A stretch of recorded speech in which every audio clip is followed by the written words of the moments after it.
বলো এমনকি তোমার চাওয়া পাওয়া দেখা দিনা আমার কাছে তুমি চাইছো আল্লাহর নবীকে বলেন ইয়া রাসূলুল্লাহ ইয়া হাবিবাল্লাহ নবী গো আপনার জীবনের সুবহানাল্লাহ যেটা সবচেয়ে বড় স্বপ্ন হুজুর আমার ইন্তেকালের পর আমাকে যখন দাফন করা হবে ওই দাফনের মুহূর্তে যে আমার কাফন দেওয়া হবে হুজুর ওই কাফনগুলি আপনাকে পূর্ণ ব্যবস্থা করতে হবে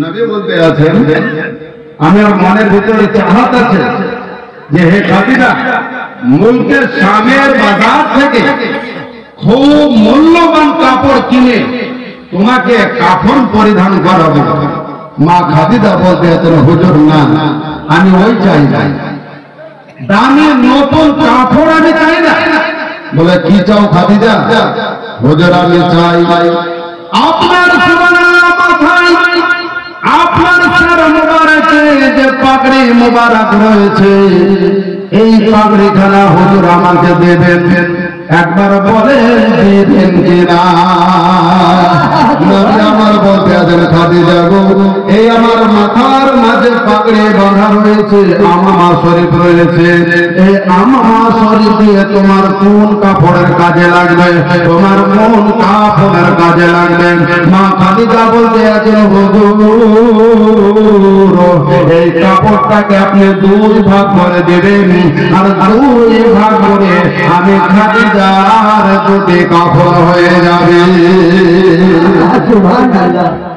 শরীয়তের বিধানে মাথার পাগড়ি 11 হাত হওয়া সুন্নাত নাকি হুজুর 11 হাত হওয়া সুন্নাত এটাও 11 হাত ব্রাদার তো 11 হাত দিয়ে যদি দুই ভাগ করা হয় তাহলে কত হবে 5.5 হাত তো 5.5 হাত কাফন ইনশাআল্লাহ সব মানুষের কম বেশি হয়ে যাবে বলে 5.5 হাত 5.5 ফুট নয় 5.5 হাত তো 5.5 হাত এই কাপড়টাকে যদি দুই ভাগ করা যায় তা দুটা কাফন তৈরি হলো খুব মনোযোগ আচ্ছা মায়েদের কাফন কয়খানা লাগে 5 খানা মায়েদের কাফন 5 খানা এই 5 খানা কাপড়ের মধ্যে কাফনের মধ্যে একটা হলো ইজার আর একটা হলো লিফাফা যে দুটো কি বললাম ইজার আর লিফাফা ইজার মানে পায়জামা যাকে সালোয়ার বলা হয় আর লিফাফা মানে চাদরকে বলা হয় লিফাফা চাদর ইজার হলো পায়জামা কিন্তু সিলাই বিহীন অবস্থা মা খাদিজা বলতে আছেন হুজুর এই কাপড়টাকে দুই ভাগ করলে আমার দুটো কাপড় হয়ে যাবে আপনার পবিত্র আমামা শরীফে নবী আপনি বলুন আপনি রাজি আছেন নবী বলতে আছেন খাদিজা আমি তোমার এই দাবিকে কবুল করে নিলাম ধরে বলুন সুবহানাল্লাহ কবুল করে নিলেন নবী বলতে আছেন খাদিজা এইবারে বলো আর কি তোমার চাওয়া আছে আমার খাদিজা বলতে আছেন হুজুর গো আপনার পবিত্র দেহ মুবারকে আপনার শরীর মুবারকে যে জুব্বাটা পরিধান করে আছেন হুজুর আমার কাফনের জন্য একটা পিরহানের দরকার হবে আমার কাফনের জন্য একটা জামার দরকার হবে ইয়া রাসূলুল্লাহ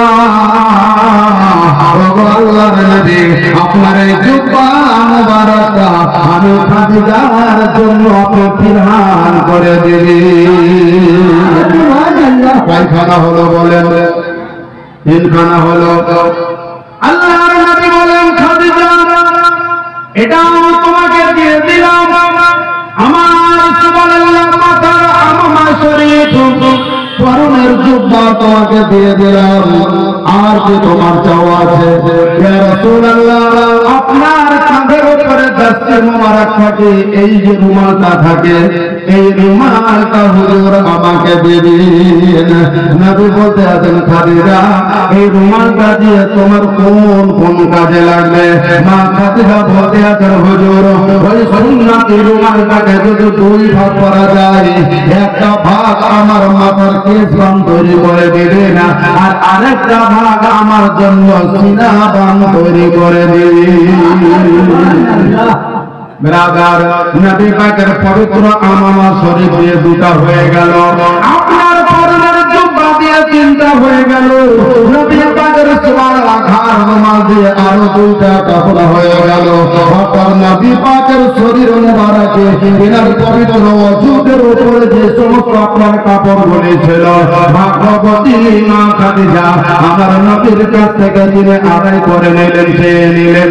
মা খাদিজা বলতে আছেন আল্লাহর নবী বলতে আছেন খাদিজা আরো কিছু তোমার বলার আছে বলো। মা খাদিজা বলতে আছেন হুজুর গো আরো চাওয়ার আছে। বলে কি চাওয়ার আছে? আমি খাদিজা যখন ইন্তেকাল করব, ইন্তেকাল করার সময় যখন আমাকে সুবহানাল্লাহ গোসল করা হবে, ইয়া রাসূলুল্লাহ ওই গোসলখানাতে গিয়ে আপনার দাঁত দিয়ে আমি খাদিজার দাঁতগুলি পরিষ্কার করে দেব।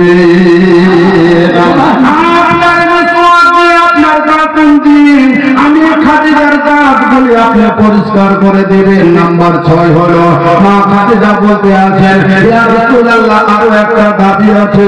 বলে কি দাবি আছে? হুজুর আমার জন্য যে কবর সুবহানাল্লাহ তৈরি করা হবে, ওই কবরটা তৈরি করে হয়ে যাওয়ার পরে ওই কবরের তলাতে হুজুর আপনি একবার গড়া গড়ে দিবেন। বলেন না ওই কবরের মাটিতে আপনি একবার শুয়ে যাবেন। মা খাদিজা রাদিয়াল্লাহু তাআলা আনহা বলতে আছেন এটা কেন? বলে ইয়া রাসূলুল্লাহ আপনাকে পরে বলবো, আপনি জানেন না এমন তো নয়, কিন্তু আমার কাছে জানতে চাইছেন। হুজুর বলেন আপনি ওই কাজটা করবেন কিনা? ব্রাদার জগতের স্বামী স্ত্রী যতই মুহাব্বতের হোক না কেন, আপনার বিবি যদি ইন্তেকাল করে ওই কবরে তার স্বামী কখনোই বাবা একটা বারের জন্য শুবে না, একটা বারের জন্য আপনার শুতে যাবে না। ব্রাদার কিন্তু নবী বলতে আছেন খাদিজা গো আমি কথা দিলাম তোমার ওই কবরে আমি নবী আপনার সুবহানাল্লাহ গড়াগড়ি দেব। ও খাদিজা আর কি আছে বলো? ইয়া রাসূলুল্লাহ ইয়া হাবিবাল্লাহ নবী গো সবাই যখন আমাকে দাফন করে চলে যাবে, আবু বকর চলে যাবেন, হযরত ওসমান গনি চলে যাবে, অন্য সাহাবায়ে রাসূল তারা চলে যাবে, হুজুর আপনি যাবেন না? বলে কেন যাব না? মুনকার নাকির আমার কবরে যতক্ষণ সুবহানাল্লাহ থাকবে হুজুর ততক্ষণ আপনি যেতে পারবেন না। মুনকার নাকির যতক্ষণ পর্যন্ত আমার কবরে থাকবে ততক্ষণ পর্যন্ত যেন হুজুর আপনি যাবেন না। ব্রাদার মা খাদিজা নবীর মুস্তাফার কাছে এই সমস্ত দাবিগুলি রাখলেন। ব্রাদার কাপড়ের ব্যাপারটা আপনারা বুঝে নিলেন। মা খাদিজা বলতে আছেন হুজুর আপনার পবিত্র দেহে মুবারকের আমি কাফন পেয়ে গেছি, আপনার মাথার আমামা মুবারক পেয়ে গেছি। ইয়া রাসূলুল্লাহ এর চাইতে বড় সম্পদ আমি খাদিজার কাছে আর কি হতে পারে গো নবী? এটাই ছিল আমার মনের বাসনা, এটাই ছিল আমার মনের তামান্না। নবী বলতে আছেন খাদিজা এটা না হলে আমি মেনে নিলাম, বুঝে দিলাম, কিন্তু আমার দাঁত দিয়ে তোমার দাঁত কেন পরিষ্কার করতে হবে? নতুন দাঁত দিয়ে তো তোমার দাঁত পরিষ্কার করতে পারি। আমার নবীকে বলতে আছেন ইয়া রাসূলুল্লাহ যে দাঁতের মুবারকে আপনার শুধু লাগা থাকে ওই দাঁত যদি আমার মুখে চলে যায় এই জবান দিয়ে আপনার রবের সাক্ষী আমাকে দিতে হবে। মহব্বত বলেন এই মুখ দিয়ে জবান দিয়ে মুনকার নাকির যখন আমাকে সওয়াল করবে এই জবান দিয়ে আপনার রবের নামে আমাকে সাক্ষী দিতে হবে। হুজুর ওই জায়গাতে যদি কোনো রকম দল বিদল হয়ে যায় আমি খাদিজার ভিতরে চরম ভয় পাওয়া করছে। হুজুর আপনার দাঁতুনের সোহবত যদি আমার মুখের ভিতরে থেকে যায় আমি খাদিজার নিশ্চিত আমি হয়ে যাব, আমি টেনশন মুক্ত হয়ে যাব। ইয়া রাসূলুল্লাহ ইয়া হাবিবাল্লাহ এটাই ছিল আমার মনের বাসনা। আমার নবী বলতে আছেন খাদিজা এটাও আমি বুঝে নিলাম, কিন্তু কবরে কেন আমাকে যেতে হবে? বললেন মা খাদিজা বলতে আছেন ইয়া রাসূলুল্লাহ ইয়া হাবিবাল্লাহ নবী কবরে এই কারণে আপনাকে শুতে বলেছি আপনার পবিত্র দেহের সোহবত যদি কবরের মাটি পেয়ে যায় আমি খাদিজা রাদিয়াল্লাহু তাআলা আনহা আপনার পবিত্র দেহের সুগন্ধ ওই কবরের তলায় কিয়ামতের সকাল পর্যন্ত আমি পেতে থাকবো আপনার পবিত্র দেহে মুবারকের সুগন্ধ কিয়ামত পর্যন্ত আমি কবরের তলায় পেতে থাকবো আমার নবী বলতে আছেন খাদিজা এটাও আমি মেনে নিলাম এটাও বুঝে নিলাম তারপরে তোমার আর একটা দাবি আছে খাদিজা বলো বলো কথা কেন আমাকে থাকতে হবে হুজুর আপনার মুখে শুনেছি মুনকার নাকির বড় ভয়ঙ্কর জিনিস কারণ মুনকার নাকির আমার কবরে যখন আসে কবরে আসার সময় তাদের চেহারা দেখে যদি আমি ভীত হয়ে যাই হুজুর বল তখন যদি আমি সঠিক জবাবটা দিতে না পারি আমি খাদিজার যেন সুবহানাল্লাহ খুনতি হয়ে যাবে কিন্তু হুজুর গো আপনি যদি আমার কবরের পাশে বসে থাকেন আমি জানবো আমার নবী সুবহানাল্লাহ আমার কাছে হাজির আছে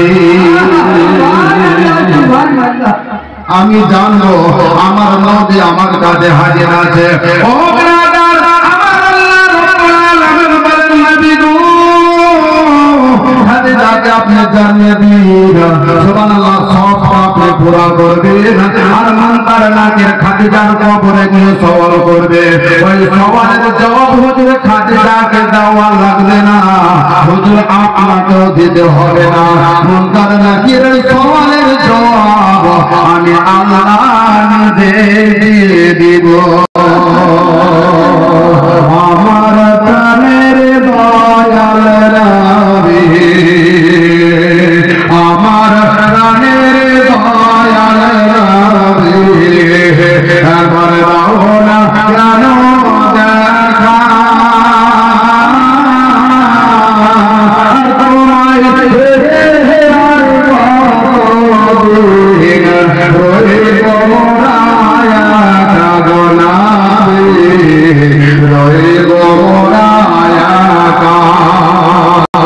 আমার প্রাণের দয়াল নবী একবার না কেন দেখা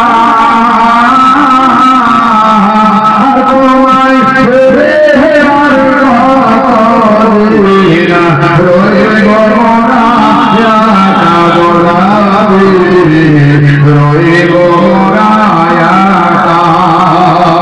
শোনো রে আকাশ শোনো রে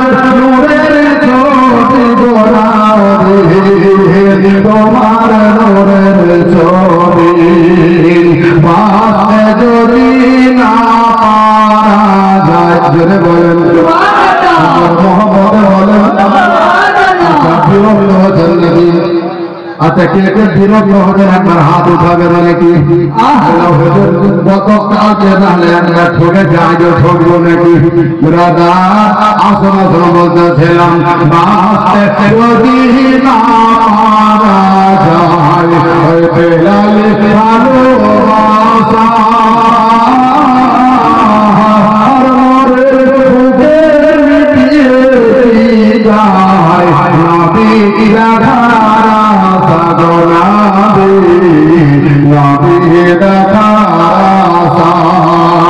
আমার প্রাণের দয়াল নবী একবার দাও না কেন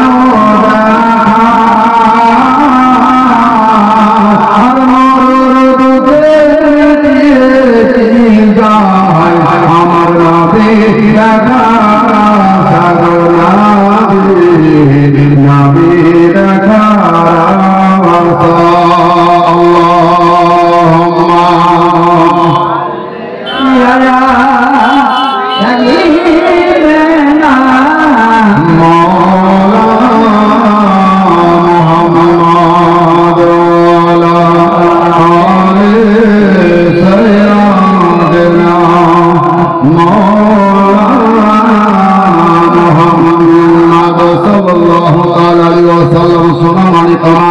ও আমার মা খালা বোনেরা শুনেন যেন আপনার রাতের বেলা আল্লাহর নবী দোজাহানের বাদশা মক্কার সরজমিনে বাবা গোপনে গোপনে সবাইকে কালেমা পড়াতে লাগলেন।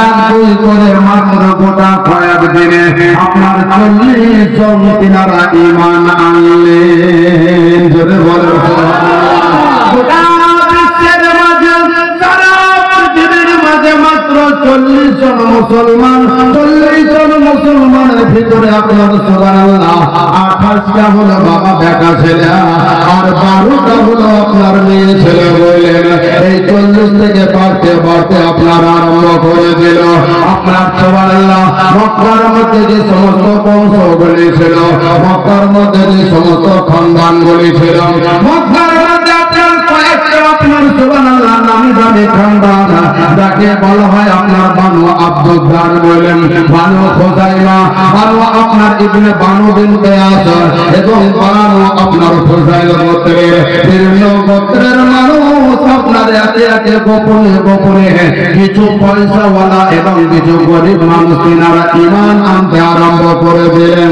আপনার আবু জাহেল এবং আবু লাহাব, আবু সুফিয়ান, আপনার উতবা সাইবা এরা খবর পেয়ে গেল মক্কার মধ্যে আপনার মুসলমানের সংখ্যা বাড়তে আরম্ভ করে দিল। ও ব্রাদার, আমার নবীর উপরে বিভিন্ন রকম জুলুম আরম্ভ হতে আরম্ভ করলো। আপনার কত সঠিকভাবে আপনার হুবহু বর্ণনা দেওয়া সম্ভব হবে না, মাত্র আপনাকে একটু ঝলক দিয়ে যাই। সামনে বিরাট লম্বা ইতিহাস পড়ে আছে বলেন মক্কার ধারতির উপরে, মক্কার সরজমিনের উপরে আপনার আমার দোজাহানের নবী তাজদার মাদানী আহমদ মুস্তাফা দয়ার নবী খোদার নবী কুল কায়নাতের নবী নবী মুহাম্মদ রাসূলুল্লাহ সাল্লাল্লাহু আলাইহি ওয়াসাল্লাম বাবা আপনার দিনে আপনার মানুষের দিনের কথা তাওহীদের কথা বলতে আছেন। এই বলতে বলতে আপনার নবী আপনার খানায় কাবার সামনে দিনে নামাজ পড়তে আছেন আর এইদিকে আবু জাহেল বাবা দূর থেকে দেখতে আছে। আবু জাহেল চিৎকার করে বলতে আছে, ওরে মক্কার যুবকেরা, মক্কার বালকেরা কে আছিস, আমি তোদের অনুমতি দেই আপনার যারা ওর জবাই করেছে ওদের উঠে ঢুকে ঘড়িটা তোরা তুলে এনে এই মজনুন দেওয়ানারা আপনার মাথার উপরে তোরা কে চাপিয়ে দিবি। মাশাআল্লাহ আবু জাহেল যেমন বলল একজন ব্যক্তি ছুটে এলো যার নাম হলো আব্দুল্লাহ মুতিয়াতা। আপনার এই ব্যক্তি ছুটে এলো একজন ব্যক্তিকে সাহায্য নিয়ে আপনার উটের ঘড়িটাকে ধরে আমার নবীর মাথার উপরে চাপিয়ে দিল। যখন নবী আমার শেষরা অবস্থায় ছিল আর একদিকে আবু লাহাব, আবু জেহেল, ওলীদ, উতবা, সাইবা এরা সকলে এত ঠাট্টা হাসি তামাশা আরম্ভ করে দিল। একজন আরেকজনের উপরে পড়ে যেতে আরম্ভ করলো। তার কারণ নবী আমার সিজদা থেকে মাথা উঠাতে পারে না। দাদা এই অবস্থায় আল্লাহর নবীর সুবহানাল্লাহ জালিসার সাহাবী হযরত আবু বকর সিদ্দিক রাদিয়াল্লাহু তাআলা আনহু ছুটে চলে এলেন নবীর মাথা থেকে ইহনা পাক আপনার মতের ভোরে সুবহানাল্লাহ সরিয়ে দিলেন। নবীকে সেখান থেকে তিনি নিজের আপনার পানাতে নিয়ে নিলেন এবং কিছু কিছু করাইতে তিনি নিজে মারপিট করলেন, নিজেও মার খেলেন। আমার নবীকে বলতে আছেন, ইয়া রাসূলুল্লাহ আপনি আপনার সুবহানাল্লাহ হুজরা মুবারকে চলুন, তার কারণ এরা কাজ্জাবাতে, এরা ইহুদি আছেন, এরা নাসরানি আছে, হুজুর আপনাকে এরা চেনে না, আপনাকে এরা জানে না। নবী আমার ওই দিনের সুবহানাল্লাহ জুলুমের উপরে নবী এত সুবহানাল্লাহ আল্লাহর কাছে আপনার নামে নালিশ জানালেন এবং এই সমস্ত ব্যক্তিদের উপরে তিনি বড় নারাজ হয়ে গেলেন। নবী আমার বলতে আছেন, ইয়া মাশারাল কুরাইশ, ইয়া মাশারাল আলাইকা বি কুরাইশ, মাবুদ তোমার নবীর উপরে আর এত নির্মম অত্যাচার করে, এত জুলুম করে, আমি যদি সবর না করি মাবুদ তুমি সবর করবে না। আমি যদি সহ্য না করি মাবুদ তুমি সহ্য করবে না, আমি যদি সুবহানাল্লাহ না সহি মাবুদ তুমি সহিবে না। আমার আল্লাহ পাক বলতে আছেন, আমার নবীকে যারা কষ্ট দিল তারা আমাকে কষ্ট দিল, আমার নবীকে যারা দুঃখ দিল তারা আমাকে দুঃখ দিল, আমার নবীকে যারা মানুষ বলল না মাজনুন বলল তারা আমাকে মাজনুন বলল, আমার নবীকে যারা দেওয়ানা বলল তারা আমাকে দেওয়ানা বলল, আমি আল্লাহকে তারা জানো আমার আল্লাহ, আমি আল্লাহর পথে তারা জিহাদ ঘোষণা করলো, আমি আল্লাহ রব্বুল আলামিন তাদের কখনোই সুবহানাল্লাহ ছেড়ে দেব না। আমার নবী সেই দিন দোয়া করে দিলেন, মাবুদ এই সমস্ত ব্যক্তিদেরকে তুমি ছেড়ে দিও না। আল্লাহ দরবারে বড় কবুল হয়ে গেল। যার মাঝে এক নম্বরে ছিল আবু জাহেল, এক নম্বরে আবু জাহেল ছিল, দুই নম্বরে আপনার ওয়ালিদ বিন মুগীরা ছিল, তিন নম্বরে আপনার উতবা ছিল, চার নম্বরে আপনার রুবিয়া ছিল, পাঁচ নম্বরে আপনার সাইবা ছিল। এরা একে একে সকলে যেন আল্লাহর গজবের খাতায় তাদের নাম লেখা হয়ে গেল। নবীর উপরে আরো জুলুম এবং সিতম আরম্ভ হয়ে গেল, এমন আপনার মক্কার জমিনের উপরে অত্যাচার অনাচার আরম্ভ হয়ে গেল। রাজার নবীকে তারা সুবহানাল্লাহ রাস্তার পাগল বলে তারা সব আপনার সম্মান করে। আমার দয়ার নবী কোন কোন জায়গাতে যেতেন আপনার দ্বীনের তাবলীগ করার জন্য, আর আবু লাহাব নবীর পেছু পেছু যেত এবং সকলে বলতো ইয়া আহলাল কুরাইশ, আমার এই ভাতিজাটা পাগল হয়ে গেছে, এই ভাতিজার কথা তোমরা শোনো না। অর্থাৎ আমার নবী সুবহানাল্লাহ মানুষকে কোরআন পড়ে পড়ে আপনার শোনাতো, মানুষকে আপনার কোরআন পড়ে পড়ে শোনাতো। আবু লাহাব সেখানে গিয়ে তো চিৎকার করত, আপনার মুখে সিটি বাজাতো, জোর করে আপনার হাতে তালি বাজাতো। নবী পাকের পবিত্র কোরআনের বাণী ওই সমস্ত ব্যক্তিদের কাছে যেত না। আমার নবী তবুও যেন নিজেকে পিছু হটেননি, তার কারণ তিনি আপনার মতো আমার মতো মানুষ নয়, তিনি হয়ে এসেছেন দুনিয়ার বুকে আল আমিন। আমার দয়ার নবী, রহমতের নবী, করুণার নবী, নবী আমার মক্কার সরজমিনে বাবা চলতে আছেন। ইতি অবস্থায় সুবহানাল্লাহ আপনার নবুয়তের আপনার 2 বছর 3 বছর 4 বছর 5 বছর হয়ে গেল। আপনার এইরকম চলতে চলতে আমার নবী পাকের চাচা যিনার নাম হযরত আবু তালিব, আবু তালিবের কাছে কিছু কুরাইশ নেতা এলো। আবু তালিব বলতে আছে, জাহাপানা আপনার ভাতিজা দিন দিন যেন আমাদের দেবতার বিরুদ্ধে আমাদের মাবুদের বিরুদ্ধে অভিযোগ করতে আছে এবং তাকরীর করতে আছে, মানুষকে আমাদের পথ থেকে নিজের পথে টেনে আনতে আছে। আবু তালিব এখনো পর্যন্ত আপনাকে কুরাইশের নেতা বলে আমরা সম্মান করি, আপনার ভাতিজাকে আপনি একটু নিজের মতো করে বোঝানোর চেষ্টা করুন, আপনার ভাতিজাকে ইসলামের কথা বলা বন্ধ করতে বলুন, তার বিনিময়ে এসে আপনার মক্কার সরজমিনের উপরে যা চাইবে আমরা তাকে তাই দিয়ে দিব। দিনের কথা বলা বন্ধ করতে বলুন, ইসলামের কথা বলা বন্ধ করতে বলুন, এর বিনিময়ে মক্কার জমিনে সে যা চাইবে আমরা তার হাতে সেটাই করে দেব। আলহামদুলিল্লাহ।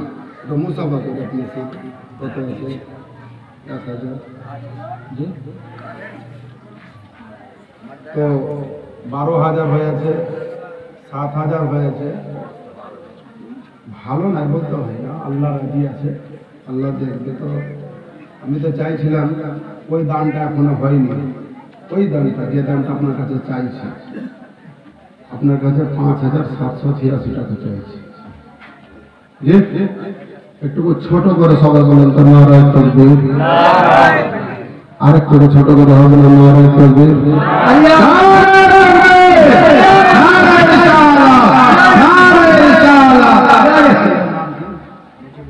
জনাব মুজিবুর রহমান সাহেব 5786 টাকা দাতা বলে এই দামটা হয়নি।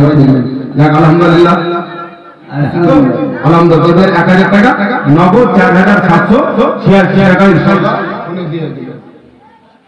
যে আপনার বৌমা একটা দিয়েছে আলহামদুলিল্লাহ হাজী সাহেবের বৌমা হ্যাঁ 500 টাকা দিয়েছে বলে জি আচ্ছা 2500 টাকা আপনি কথা করেছিলেন সে 2500 টাকা হ্যাঁ এটাকে হাজী সাহেবের নামে লেখা আছে কি দেখা যেতে থাকে তো কেটে দেন। আচ্ছা আসুন টাকা দরুদ শরীফ পড়ি আল্লাহুম্মা